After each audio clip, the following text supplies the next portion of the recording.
Hello hello. Hello sir, मी अनिकेत बोलतोय. हां.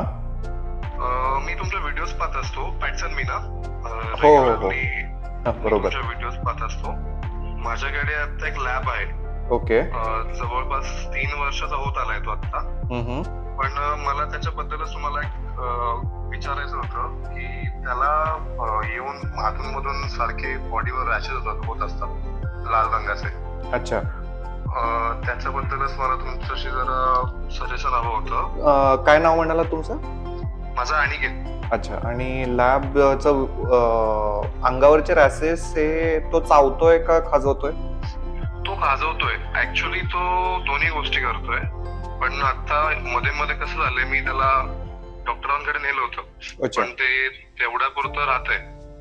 ठीक आहे. आणि काही कालांतरानंतर परत तेच होतंय. म्हणजे त्याच्यापेक्षा जास्ती रॅशेस उठतायत त्याला बॉडीवर. तुम्ही ट्रीटमेंट कम्प्लीट केली पूर्ण डॉक्टरांची? हो, मी केलीये. मी जवळपास आता महिना 1.5 महिना झालाय ती कम्प्लीट केलीये. पण ते करून सुद्धा आणि ते तेवढ्या वेळेपुरतं राहतंय. मला सांगा, तुम्ही खायला काय देतात त्याला? त्याला रेग्युलरली मी पेडिग्रीज देत असतो. ओके.